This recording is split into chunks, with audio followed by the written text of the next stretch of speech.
اعوذ باللہ من الشیطان الرجیم بسم اللہ الرحمن الرحیم محمد الرسول اللہ والذین معہ، یہ وہ جماعت ہے جو اس بیعت کی بنیاد پر وجود میں آئی ہے۔ نوٹ کر لیجئے اس بات کو، یہ بیعت کے تذکرے کے ساتھ اب یہ آیت آ رہی ہے۔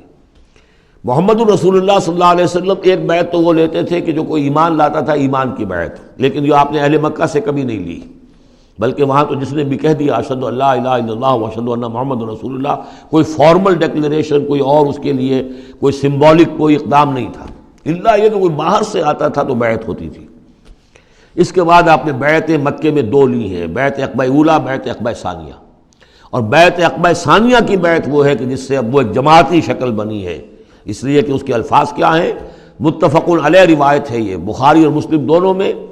راوی اس کے حضرت عبادہ بن صامت رضی اللہ تعالیٰ عنہ۔ وہ بیعت کیا تھی؟ بایعنا رسول اللہ صلی اللہ علیہ وسلم علی السمع والطاعۃ فی العسر والیسر والمنشط والمکرہ وعلی عثرۃ علینا وعلی لا ننازع الامر اہلہ وعلی ان نقول بالحق اینما کنا لا نخاف فی اللہ لومۃ لائم۔ ہم نے بیعت کی تھی اللہ کے رسول سے کہ آپ کا ہر حکم سنیں گے اور مانیں گے، اطاعت کریں گے، فی العسر والیسر، خواہ مشکل ہو اور خواہ آسانی ہو، والمنشط والمکرہ، خواہ ہماری طبیعتیں آمادہ ہو، خواہ ہمیں اپنی طبیعتوں پر جبر کرنا پڑے، وعلی عثرۃ علینا، خواہ ہم پر دوسروں کو ترجیح دی جائے۔ ہم کبھی نہیں کہیں گے کہ ہم آپ کے پرانے ساتھی ہیں، آپ نے بالکل ایک نووارد کو ہمارے اوپر امیر کیسے مقرر کر دیا، نہیں، اٹس یور پریروگیٹو، یہ آپ کا اختیار ہوگا، جس کو آپ چاہیں امیر بنائیں۔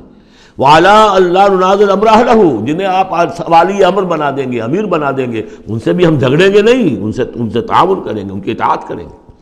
جیسے کہ ایک اور حدیث میں حضور نے فرمایا، من اطاعنی فقد اطاع اللہ ومن عصانی فقد عصی اللہ، جس نے میری اطاعت کی اس نے اللہ کی اطاعت کی، اور جس نے میری نافرمانی کی اس نے اللہ کی نافرمانی کی۔ ومن اطاع امیری فقد اطاعنی، جس نے میرے مقرر کردہ امیر کی اطاعت کی اس نے میری اطاعت کی۔ ومن عصی امیری فقد عصانی، جس نے میرے مقرر کردہ امیر کی نافرمانی کی اس نے میری نافرمانی کی۔ اب ظاہر بات ہے جب جماعتی زندگی ہوتی ہے تو ایک ہی امیر نہیں ہوتا، اب ایک فوج ہے، ایک سپہ سالار ہے، لیکن اور چھوٹے چھوٹے جو اس کے حصے ہیں، میمنہ پر کوئی اور ہے، میسرہ پر کوئی اور ہے، اب قلب پر کوئی اور ہے، چھوٹے چھوٹے کمانڈرز بھی تو ہیں، چھوٹی سی کمپنی ہے، پلاٹون ہے، پھر بٹالین ہے، بٹالین سے اوپر ریجیمنٹ ہے، ہر جگہ پر جو ہے اس کے جو آفیسرز موجود ہیں، جو کمانڈرز موجود ہیں، ان سب کا سلسلے وار سب و طاعت کا نظام اگر نہیں ہوگا تو وہ فوج کہاں ہوئی؟ اس طرح ایک جماعت ہے، ایک پورے ملک کے اندر جماعت ہے، اس کا امیر ہے، پھر اس کے کئی صوبائی اس کی شاخیں اس کے امیر ہیں، تو یہ تو نظام اس طرح چلے گا۔ تو یہاں پر وعلیٰ ان نقول بالحق اینما کنا، اور آخری بات جو تھی اس بیعت کے اندر کہ ہم جہاں کہیں بھی ہوں گے حق بات ضرور کہیں گے، مشورہ مانگا جائے گا مشورہ دیں گے، وی ول ناٹ ہولڈ بیک اور اوپینینز،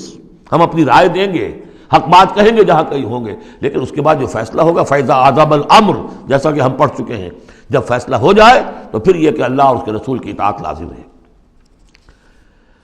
تو فرمایا یہ محمد الرسول اللہ والذین معہ کی جو جماعت بنی ہے اس شکل میں، اس قتال کے مرحلے کے شروع ہونے سے پہلے منہج انقلاب نبوی میں اقدام کا مرحلہ جب آیا ہے، پیسو ریزسٹنس جب ایکٹیو ریزسٹنس میں چینج ہو رہی ہے، تو اب وہ ایک نظم جماعت کی شکل ہے، اور وہ بیعت عقبہ ثانیہ کی بنیاد پر وجود میں آیا۔ محمد رسول اللہ والذین معہ اشداء علی الکفار رحماء بینہم، اللہ کے رسول، یہ اس میں دو طرح ترجمے اس کے کیے جاتے ہیں، محمد اللہ کے رسول ہیں، یہ ایک جملہ پورا ہو گیا، والذین معہ اشداء علی الکفار رحماء بینہم، اور جو ان کے ساتھ ہیں وہ کافروں پر بہت بھاری ہیں اور آپس میں بہت رحم دل ہیں۔ اور ایک ترجمہ یہ بھی ہے کہ محمد الرسول اللہ والذین معہ، یہ سب مل کر مبتدا بنی، اللہ کے رسول محمد اور جو ان کے ساتھ ہیں ان سب کی شان یہ ہے کہ اشداء علی الکفار رحماء بینہم، وہ کفار کے حق میں بڑے سخت ہیں لیکن آپس میں بہت رحم دل ہیں، رحیم ہیں، شفیق ہیں۔ یہ ہم پڑھ چکے ہیں سورہ مائدہ میں بھی، اذلۃ علی المؤمنین اعزۃ علی الکافرین، اہل ایمان کے حق میں وہ بہت ہی نرم خو ہو، حلقہ یاراں تو بریشم کی طرح نرم، رزم حق و باطل ہو تو فولاد ہے مومن۔ یہ شان جو ہے بندہ مومن کی قرآن مجید میں دو جگہ آئی ہے۔ تراہم رکعاً سجدا یبتغون فضلا من اللہ ورضوانا، تم دیکھو گے ان کو کبھی سجدے میں گرے ہوئے ہوں گے اور کبھی رکوع کر رہے ہوں گے، وہ اپنے رب کے فضل کے متلاشی رہتے ہیں ہر دم ہر آن، اور اللہ کی رضا چاہتے ہیں۔ سیماہم فی وجوہہم من اثر السجود، اور ان کی جو نشانی ہے وہ ان کے چہروں میں جو اثرات پیدا ہوتے ہیں سجدے سے عام طور پر تو خیال یہ ہوتا ہے کہ یہی جو گھٹا پڑ جاتا ہے یہی سجدے کا نشان ہے، لیکن اس کے علاوہ بھی نمازیوں کے چہرے میں ان کی نماز کی ایک کیفیت ہوتی ہے، ایک نورانیت ہوتی ہے کہ جو ان کے چہروں کے اندر موجود ہوتی ہے۔ ذالک مثلہم فی التوراۃ، یہ ہے ان کی مثال اور تمثیل جو تورات میں آئی تھی، ومثلہم فی الانجیل، اور انجیل میں جو ان کی مثال دی گئی تھی وہ یہ ہے کزرع اخرج شطأہ، جیسے ایک کھیتی وہ اپنا پٹھا نکالتی ہے، فآزرہ، پھر اسے گاڑھا کرتی ہے، فاستغلظ، اور فاستوى، اس کو مضبوط کرتی ہے اور پھر اسے گاڑھا کرتی ہے، فاستوى علی سوقہ، پھر اپنی نال پر کھڑی ہو جاتی ہے۔ چھوٹی سی کوئی کوپل پھوٹتی ہے، پھر وہ بڑھتی ہے، نرم سی ہے، پھر ذرا اس کا جو تنا بنتا ہے وہ اس کے اوپر پھر کھڑی ہو جاتی ہے سیدھی۔ یہ جس طریقے سے درجہ بدرجہ یہ جو زراعت ہو رہی ہے، یہ کھیتی ہو رہی ہے، اس کا نتیجہ کیا نکلتا ہے؟ یعجب الزراع، جو زراعت کرنے والا ہے، جو کاشتکار ہے، اسے بڑی بھلی لگتی ہے۔ آیا آج دیکھا اپنی کھیتی کو اپج آئی ہے، نکل آئی ہے، اس کے بعد یہ کیا بڑھ رہی ہے، پک رہی ہے، اب کھیتی لہرا رہی ہے، اس کے اوپر سٹے آ گئے ہیں۔ یعجب الزراع لیغیظ بہم الکفار، تاکہ اس سے دل جلے کافروں کا۔ اب یہاں اس سے واضح ہو گیا یہاں زراع کون ہے؟ یہ کھیتی صحابہ کرام کی کھیتی ہے جو پھل رہی ہے، پھول رہی ہے، اور اس کا کاشتکار کون ہے؟ محمد الرسول اللہ صلی اللہ علیہ وسلم۔ تب حضور کے ساتھ آپ کو معلوم ہے کہ جب انتقال ہوا ہے ابو طالب کا تو وہ مشکل 125 آدمی تھے، 150 آدمی تھے۔ آپ کی ایسی پوزیشن بھی نہیں تھی کہ اپنے بل پر مکے میں رہ سکتے، اسی لیے طائف گئے تھے، کوئی آلٹرنیٹ بیس مل جائے میں وہاں منتقل کر دوں اپنی اس دعوت کا اور اپنی اس تحریک کا مرکز۔ لیکن یہ کہ وہاں سے خالی ہاتھ آنا پڑا تھا۔ ایک وہ دور تھا کہ جس میں پھر ایک مشرک کی امان لے کر مکے میں داخل ہو سکے، مطعم بن عدی کی۔ آج ایک دور یہ ہے کہ 1400 یا 1800 آدمی جو ہیں وہ بیعت موت کی ہے انہوں نے، اور ان کو اس پر جو ہے ملال ہے کہ دب کر صلح کیوں کی ہے۔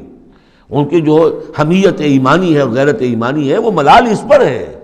وہ جان بچنے کی کوئی خوشی نہیں ہے انہیں، وہ تو کہے کہ ہم نے دب کر کیوں صلح کریں، ہم اپنی جانیں دینے کے لیے تیار ہیں۔ کھیتی جو ہے اپج رہی ہے، تو فرمایا کزرع اخرج شطأہ فآزرہ